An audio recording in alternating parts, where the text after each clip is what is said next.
Okay, so now we're going to look at 2D arrays. You will notice straight away that this time, instead of one set of brackets, we have multiple sets of brackets. So this is an indication that it's a two-dimensional array. Now, a two-dimensional array can be seen or can be viewed as being like a table. So you can see the way I've deliberately set this out is that all the dates are in line with each other, all of the codes are in line with each other, all of the type of sensor are, and all of the number of seconds they were activated for. So each of these is a column in a table, and each of these is a row in a table. And that kind of concept, that kind of idea is really important to get your head around how these work. So this time, to access an item in the array, we need to put the name of the array, but this time we're going to need two square brackets, and these are really important. So the first one is going to be which row are we looking at. So if I put 0, it will be the first row in this table. The second box is which column. So this is going to be which column do we want to look at. So if I put 0 again, it will be the first column. So when I run, it extracts the first date, which is here, from the first row. Then as you change each number, so if I put a 1, it will extract the second row down, which is actually the same date, so that's probably not a good one to do. I'll put number 2, and it's a different date, and it will extract the different date. So the first one is which row are we looking at, but you need to think that this is 0, 1, 2, 3, 4, 5, 6, and the columns are 0, 1, 2, and 3. When you get that concept and you understand it, everything makes a lot more sense as we progress through this coding. That concept is absolutely essential, and this skill to be able to extract that value is also essential. Now, as anything, we've just printed it out, but we could store this into a value. So for example, I could say that date equals, and then put events 0, 0. And now when I run it, nothing happens because I haven't printed anything out. But if I print out the date, it will extract it. So this is how you take a value from a data structure like this 2D array. You take the value and store it into a variable.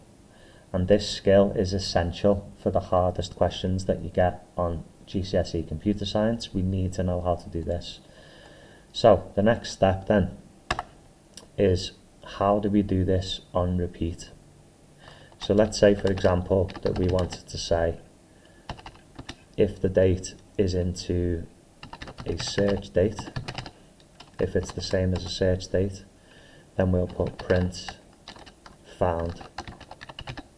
So if we were searching for a particular date, we would want to check that the date you're looking for is equal to what you find in the table, and then go from there.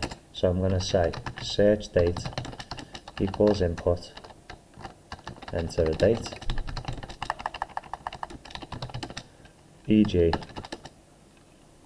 05022023. So if we type in this date and it gets found, it will say item, it will say found. So what we want to do next then is we want to make sure that it gets found. Now in this case, if I type in that exact date,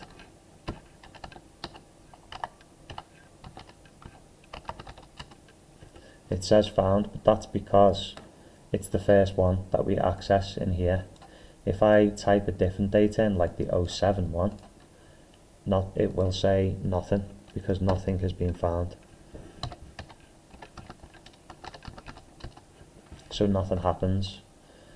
So underneath, if I said else print not found, then do my 7, it says not found, but we know that it's there, we can see it. So what we have to do is we need to put some code in that's going to make us check every single row that's here. So this first one, instead of just looking at the first row, we want it to look at every single row. So if you think about skills that you've learned in the past, we need this to be a variable. We need it to change. So I'm going to put I in for iteration number. I'm going to make sure all of this is indented, because here we're going to put a loop in.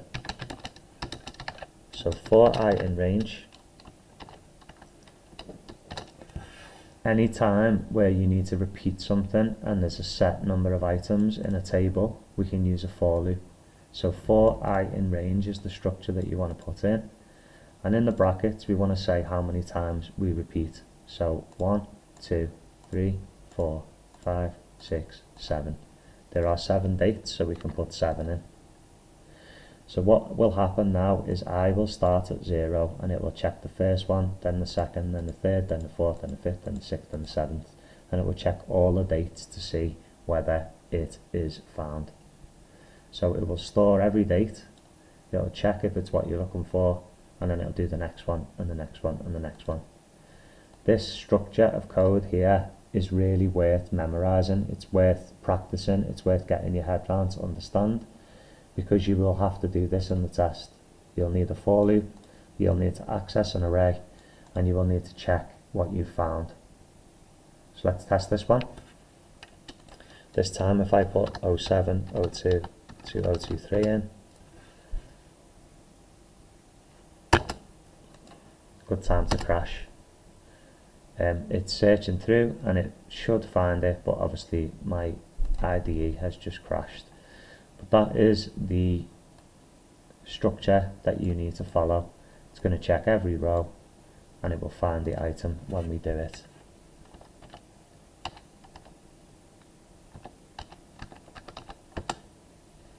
There you go. So didn't find it in the first position, it didn't find it in the next, didn't find it there, didn't find it there, but then it found 2 instances of that particular date.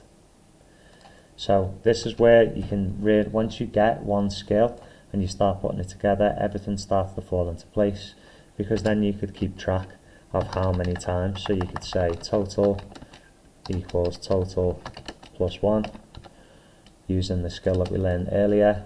That will keep track of how many times it's been found, and then outside the loop you put total equals 0, and that's using our counting variable. It will keep track of how many dates have been found.